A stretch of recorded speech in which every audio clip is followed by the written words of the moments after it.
Okay, so you keep going on about prep. We've cut all of our pieces now. You can see it. That one's a bit big, but that's okay. Bigger is always better. And you can see if I go up here, look right there. See that? And that? This is where the transition in the hull is. So I'm gonna fight air through here. I know this. I'm prepared for that. Then I put a skinnier piece right here, because I'll bring another piece down because the transition up here is too much, and I've feathered all that out again. But one thing you want to have on hand is your, good job Jody, is your scissors. Now these are my KitchenAid scissors.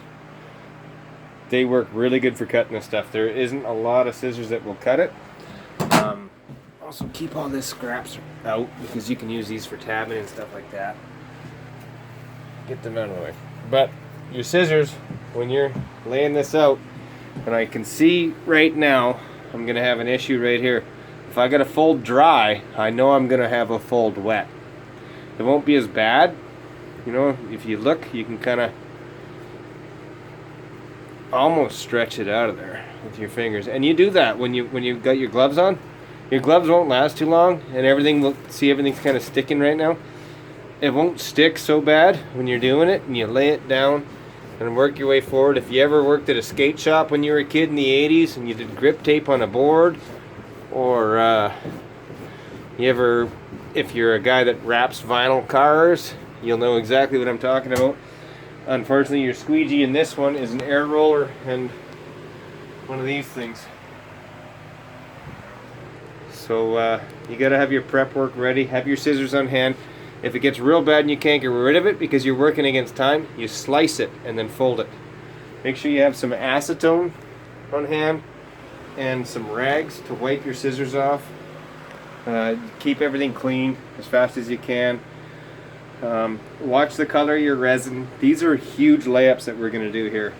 We don't have a chopper gun. We're doing this all with a roller and a pan, and 750 milliliters at a time with 10 milliliters of catalyst.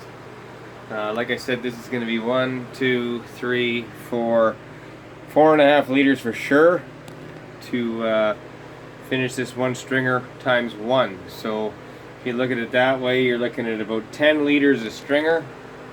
If you were to do it without saving your original casings, we just saved the inner casing on this one, you're looking at 12 to 15 liters of stringer. So that's quite a bit. That's why we got 35 gallons in that one. That's 35 gallons times 4 is 1,200, 145 fucking liters of resin in that other boat. So it pays to do your math good, get your prep work good. Do not chase air, cut it out, right? Like I know I'm gonna have air here. Everything else beyond that is pretty much similar profile. It's just when we get into here and the boat starts to curl up. So you can kind of see, if I put this down like this worked pretty good last time, how we got everything going. I think that's working out pretty good. I move my hand. Everything will stretch as well, so I know that this one here is going to come up to here and probably hit there, which I'm not too fond of, but I'll probably trim that 1 inch off of there.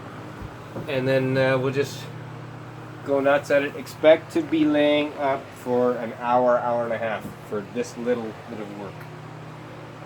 And then we'll eat dinner and we'll attack the secondaries, hopefully. See what happens.